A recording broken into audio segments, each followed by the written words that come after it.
നല്ല മൃദുവായ ഒരു ഇലയുടെ ഒന്നുണ്ടാക്കി നോക്കിയാലോ? ഒരു കഥയൊക്കെ കേട്ടങ്ങനെ. അന്നൊരു ശനിയാഴ്ച ദിവസമായിരുന്നു. ഞങ്ങളുടെ കുട്ടിക്കാലത്ത് അവധി ദിവസങ്ങളിൽ ഞങ്ങൾക്കായി കുറച്ച് ജോലി അമ്മ പകുത്തു തന്നിരുന്നു. പാല് കൊണ്ടുപോയി കൊടുക്കുക, പാടത്തു നിന്ന് കൊണ്ടുവരുന്ന പയറും വെണ്ടയും അമ്മ പറയുന്ന വീടുകളിൽ എത്തിക്കുക, പിന്നെ അമ്മിണി പശുവിന് പുല്ല് പറിക്കുക. അതിലേറ്റവും പ്രാധാന്യമുള്ള ജോലിയായിരുന്നു പച്ചരി പൊടിപ്പിക്കാൻ മില്ലിൽ പോവുക എന്നുള്ളത്. ഞങ്ങളെ രണ്ടാളെയും ഒരുമിച്ചാണ് അമ്മ മില്ലിൽ വിടുക. യാത്രയൊക്കെ രസകരമായിരുന്നു. അച്ഛൻ വാങ്ങിത്തന്ന സൈക്കിളിലായിരുന്നു ഞങ്ങളുടെ യാത്ര. നേരത്തെ തന്നെ അമ്മ പച്ചരി വെള്ളത്തിൽ കുതിർക്കാനിടും. കുതിർത്തെടുത്ത പച്ചരി അരിവട്ടിയിൽ ഊറ്റിക്കോരി തോരാനായി മാറ്റിവെക്കും. പച്ചരി നന്നായി വെള്ളം തോർന്നതിന് ശേഷം ഒരു വലിയ തൂക്കുപാത്രത്തിലാക്കി ഭദ്രമായി അടച്ചാണ് തന്നുവിടാറ്. അതിനുശേഷം ഉണ്ണിക്കൊച്ചാടൻ്റെ പലചരക്ക് കടയിൽ നിന്നും സാധനങ്ങൾ വാങ്ങാൻ ഒരു നീണ്ട ലിസ്റ്റും അമ്മ പറയും. അതിൽ ശർക്കരയും ഉണ്ടാവും. അമ്മ 2 തവണ ഞങ്ങളെ ഓർമ്മിപ്പിക്കും, മക്കളെ ശർക്കര വാങ്ങാൻ മറക്കരുതേ. യാത്രാമധ്യേ ആരെങ്കിലും ഞങ്ങളോട് എന്തെങ്കിലും കുശലാന്വേഷണം നടത്തിയാൽ അമ്മ പറയുന്ന സാധനങ്ങളുടെ ലിസ്റ്റിൽ നിന്നും 1-2 എവിടെയൊക്കെയോ പോകും.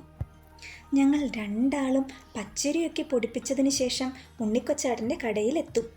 അമ്മ പറഞ്ഞ ലിസ്റ്റ് മനസ്സിലങ്ങനെ ഓർക്കും. എന്നിട്ടോ ഓരോന്നോരോന്നായി പറയും. എന്നിട്ട് ശർക്കരയ്ക്ക് പകരം പഞ്ചസാരയാണ് അന്ന് വാങ്ങിയത്. വീട്ടിലെത്തിയ ഞങ്ങൾ സാധനങ്ങളൊക്കെ അമ്മയെ ഏൽപ്പിച്ച് മുറ്റത്തേക്ക് കളിക്കാനായി ഓടി. സഞ്ചിയിൽ നിന്നും അമ്മ സാധനങ്ങൾ ഓരോന്നോരോന്നായി പറക്കി വെച്ചു. പക്ഷേ അതിൽ ശർക്കര കാണാനില്ല. അമ്മ ഞങ്ങൾ രണ്ടാളെയും വിളിച്ചു. അമ്മയുടെ സ്വരത്തിൻ്റെ മാറ്റം തിരിച്ചറിഞ്ഞ ഞാൻ ആദ്യം അടുക്കളയിൽ ഓടിയെത്തി. പിന്നാലെ എൻ്റെ പൊന്നാങ്ങളെയും. ശർക്കര വാങ്ങാത്തതിൻ്റെ പ്രതിഷേധമെന്നോണം അമ്മയുടെ കയ്യിൽ നിന്നും ഞങ്ങൾക്ക് രണ്ടാൾക്കും ഓരോ ചൂരൽ കഷായം കിട്ടി. ചൂരൽ കഷായം ഞങ്ങൾക്ക് രണ്ടാൾക്കും ഒരുപോലെ കിട്ടിയെങ്കിലും എൻ്റെ കരച്ചിൽ വളരെ ഉച്ചത്തിലായിരുന്നു. പക്ഷേ എൻ്റെ പൊന്നാങ്ങളയ്ക്ക് വലിയ കുലുക്കമൊന്നും ഉണ്ടായിരുന്നില്ല.